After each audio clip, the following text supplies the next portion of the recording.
Sasa kwenye hili eneo halihitaji utashi wa akili yako, kwamba sasa mimi hapa ninavyoona, yaani kwa macho yangu naona kabisa mimi ni protocol. No, inahitaji sana umombe Mungu, yaani umombe sana Mungu. Kuna watu mpaka sasa hivi wanashangaa, yeye mwenyewe ameshakuwa protocol, yeye mwenyewe yupo kwenye nanili kwaya, yeye mwenyewe yupo kwenye sijui misheni, yeye mwenyewe so dhambi, lakini kila mtu ana eneo lake ambalo ni special. Hilo eneo special hauwezi kulitambua kwa namna ya kutambua kwa akili, kwamba yaani kwa jinsi ninavyojiona mimi sasa hapa, mimi kabisa ni mwimbaji, mimi ninavyojiona mimi kwa kweli ni mtoaji. No, muombe Mungu. Yaani hiyo inapatikana kwa kumuomba Mungu sana, sio kidogo sana, kwa sababu ukiingia kichwa utaanguka kichwa hivyo hivyo. Kuna wengine wanakataza, wanasema nilionishwa vibaya na Mungu, au yalikuwa ni mawazo, lakini baada ya kukutana na kasumba. Kitu pekee ambacho kinaweza kumsaidia mtu kujua huduma yake hasa ni maombi. Muombe Mungu akujulishe, na ukichelewa kwenye eneo la maombi utachelewa sana kwenye hatima yako, kwa sababu maombi yanampeleka mtu kwenye hatima yake yeye. Yaani pale ambapo wewe unatakiwa uwe, maombi ndipo yanapokupeleka. So unapochelewa kumwomba Mungu ndipo unapochelewa kuifikia hiyo hatima. Kwa hiyo utazulula huko, tunasema tuko kwenye uinjilisti, kumbe wala wewe hata usiki na uinjilisti. Mungu amekutupia kwa eneo fulani hivi, ndio huduma yako hivyo. Ni protocol, inabidi unafuta viti kanisani au unaosha choo, ndio huduma yako.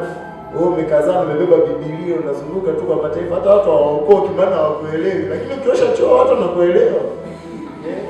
Ni huduma hiyo. Muombe sana Mungu. Haipatikani kwa akili. Akili inaweza kukwambia, yaani akili inakwambia kabisa wewe ukifanya hiki hapo sahihi, lakini roho ni mpaka uombe.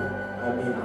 Sasa hapo tukiwa tunaelekea ukingoni, kuna swali jingine hapa nimetumiwa hapa. Mtu mmoja anaitwa Eriki amesema kwamba kwa pamoja nyie mmewahi kufanya huduma na Minister Boaz Nake. Amina. Sasa kuna wanaotutazama, lakini pia kuna ambao wako hapa pia wanahitaji kujua, yaani ni kipi, ni nini kilitokea mpaka nyie mkawa kwenye nafasi hizo, na ikitokea kwa wao pengine wafanye nini, na kwa ministers wengine wao tofauti hata na Boaz, yaani kipi mkifanya na kipi wao wafanye ili wawe kwenye nafasi kama zile. Niseme tu ni neema. Wengi tumezoea kusema ni neema, tunachukulia kama kawaida, lakini ndio hivyo. Ni neema ya Mungu, yaani ni kibali tu ambacho Mungu ameachilia wakati huo. Nadhani kwa mimi binafsi nilishtuka kwanza ile siku natokea taarifa, kwa sababu nilikuja kwenye taarifa ambayo nimepigiwa simu, Jonas Sabani na hivi Boaz amesema leo uje kwenye mazoezi, tutakuwa na mazoezi kuelekea ibada. Nadhani kwa ni ibada ya Arusha, kitu kama hicho kilifanyikia Arusha rekodi. Kwa hiyo kitu ambacho nilikiona baada ya kukaa ni ile kushtuka, naona kitu gani, kwa sababu mimi mwenyewe yani kuna namna waga sijikubali hivyo, waga napata shida hata kumwelezea mtu niko hivi na hivi na hivi, labda mtu mwenyewe aone. Akiona mimi niko hivyo basi ni sawa, ni kama yeye alivyoona, lakini sio mimi nianze kujielezea. Kwa hiyo nilipokaa na kufikiria, nikaona tu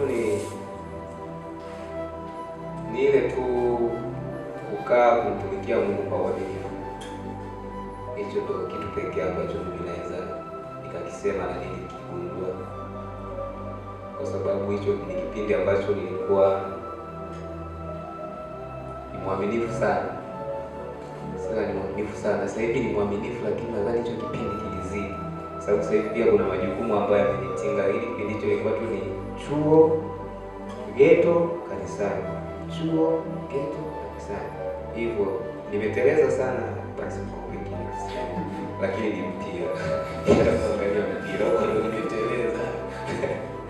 Kwa hiyo kwa hizo ndo ratiba zangu. Kwa hiyo kukaa sana kanisani, kuonekana sana kwenye ibada, na sio tu kuonekana, unaweza kuwa unaonekana, lakini ufanye ibada, mtumishi wa Mungu. Unakuja hapa ili chea kuone kwamba upo na wewe leo kwenye ibada, lakini kiuhalisia chea hawezi kusaidia kitu chochote kinaonekana kwake. Kwa hiyo kwamba tunakuja lakini kufanya ibada, kuja kwenye kila ibada ambayo ipo kanisani na wewe upo. Kwa hiyo unadhani ule uaminifu ambao binafsi nilikuwa nauonyesha kwa Mungu ndio kitu ambacho kilifanya pia mtumishi wa Mungu aone kuwa pengine kuna kitu ambacho naweza nikasaidia kwenye ufalme nikitumika na yeye, lakini hamna kitu cha ziada. Nadhani msomaji wangu utaongezea kitu kama una neno ili watu wasije wakaanza kutuma maombi.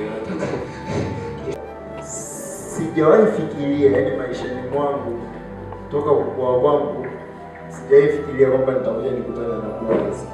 Na ninaweza nikasema mimi ni mmoja wa watu, yaani hata akija mtu hapa sijui ni maarufu sijui ni nani, moyo hata ushtuki. Yaani hata niambie Paul Clement yuko hapo nje, moyo haushtuki. Sijui Joywaga yuko hapo nje, akili hata ishtuki. Mimi hata kama mnapiga picha na mtu huwa napenda sana maarifa yake kuliko kile kitu. Yaani picha ni kitu ambacho kina waste kwa muda. Yaani kinapotea baada ya msha, yaani kinavanish, lakini maarifa ya mtu huwa yanabaki. Kwa hiyo nilikuwa sijawahi tengenezaga hiyo kotishi kwamba nitakuja nikutane na Boaz. Hata nilivyo kuja kusali hapa nikakuta Boaz anasali hapa. Wengine nilikuwa nawaona ndio wana celebrate, yaani ile kusalimiana naye, lakini nilikuwa hata sisumbuki kabisa. Na nilikuwa sijawahi waza kwamba siku moja nitakuja nikae yaani niwe sambamba na Boaz, tunikane na Boaz hivi na hivi. Sijawahi waza. Ila nilikuwa namtumikia sana Mungu. Kwa wale ambao wananijuaga vijana wangu, nilikuwa nakesha sana kanisani. Nimekesha sana kanisani. Nimelala sana kanisani. Na mbali na hivyo nilikuwa napenda sana nijifunze namna gani nitamwabudu Mungu. Nilikuwa natamani sana nipate, unajua kuna namna sisi tunadhani Mungu tukimwabudu namna fulani ndio Mungu amepokea. Yaani kuna hiyo akili, yaani ukifika hapa mtu nikilala chini yaani hapa Mungu ndio unapokea ibada yangu. Yaani nikirusha na miguu baada ya kulala, nikifanya hivi wewe ndio unapokea. Nikitembea kwa kasi wakati wa kuomba yaani wewe Mungu ndio unapokea. Hizo ni moment ambazo wengi tumeziwekea. Yaani mtu mmeanza tu kuomba hapa, Baba, sikia maombi yako. Mungu muda mwingine hata asumbuki naye anakushangaa tu. Yaani amekaa tu anakushangaa. So yalikuwa ni maombi yako maishani mwangu siku zote.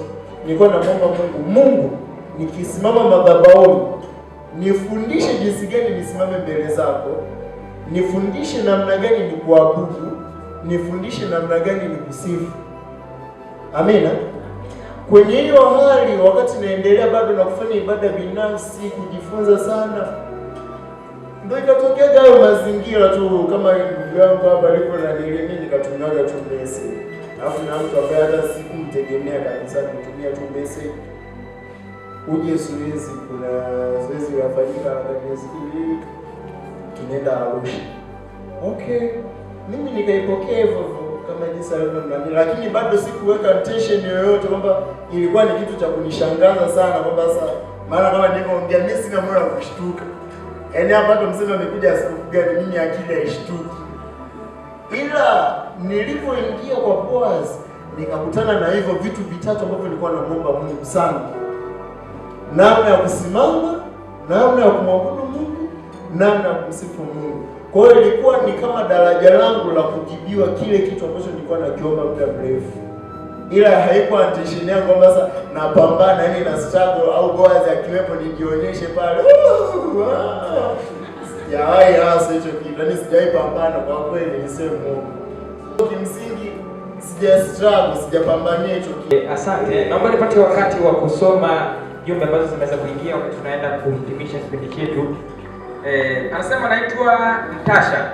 Mimi nawaombea sana watumishi wa Mungu, azidi kuwainua na kuwapa hekima, maarifa zaidi ili katika nini jina lake litukuzwe kwa njia ya uimbaji. Anasema naitwa Mama Mchungaji. Napenda kufahamu kwa watumishi wanasema hawana mahusiano wote. Je, mahusiano ni dhambi au wanatazama nini mpaka wanachelewesha watoto shule? Sio dhambi. Okay.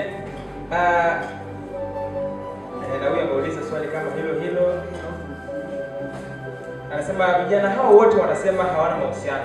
Wamewezaje kuepuka vishawishi mpaka umri huo, wakati ni watu ambao wanahudumu madhabahuni na wanaonekana na mabinti wengi? Nisome kama Omi wengi.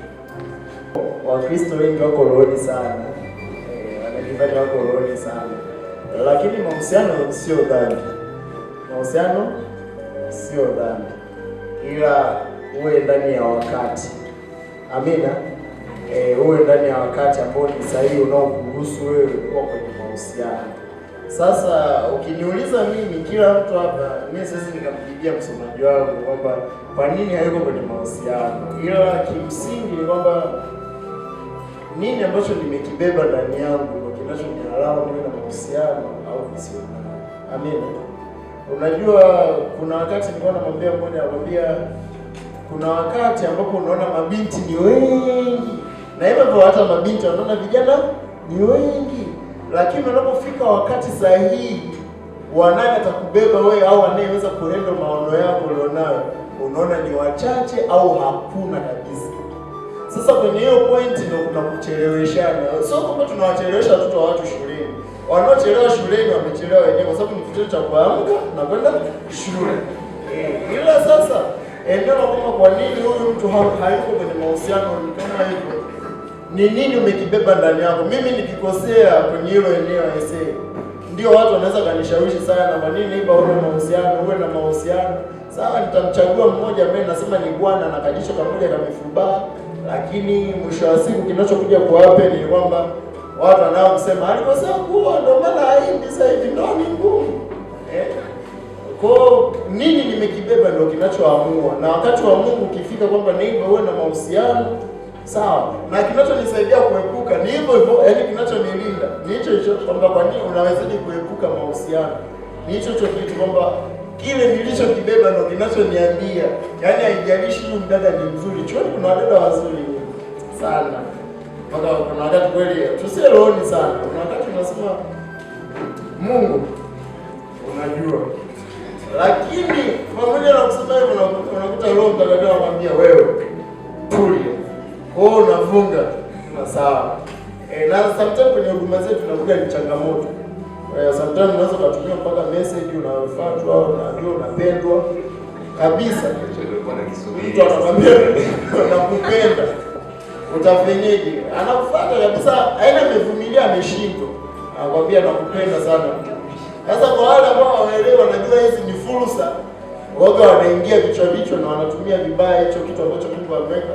Na hicho kitu kinauaga hatima za watu. Yaani the way unajicommit kwenye hivyo vitu ndio vinavyoua hatima. So the way unatambua kile ambacho kiko ndani yako, ndivyo unavyojilinda kwenye hilo eneo, ndivyo unavyoweza kuepuka. Asante. Naam. Bwana asifiwe. Naam. Mpaka hapo hatuna la ziada. Tumefikia tamati. Tulikuwa na ministers, Minister Neighbor pamoja na Minister Jonas, japo wao wakaje kuitwa ministers. Tukutane wakati mwingine. Ulale unono. Asante.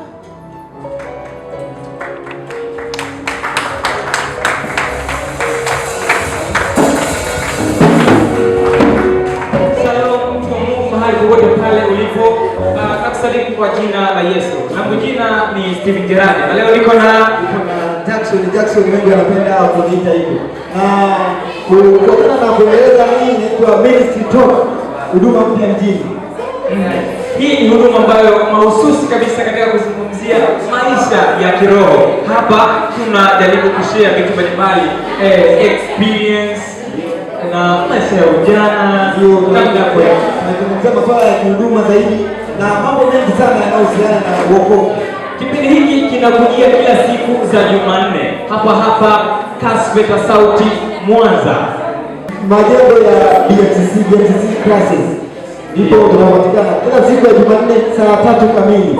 Namba za simu ni zile 0687908811. Pia wako watu ambao wanakuwa wakitusupport, kwa maana kuna cameraman, kuna director, lakini sawa pia kwa director wetu ambaye ni Minister David Yawona, cameraman ni Elisi Karesu pamoja na bro director Mr. Lari kwa huduma za video safi kabisa zenye mng'ao wa HD. Tafute huyu jamaa, utafaidika. Nawabariki kwa jina la Yesu. Na sisi bye bye.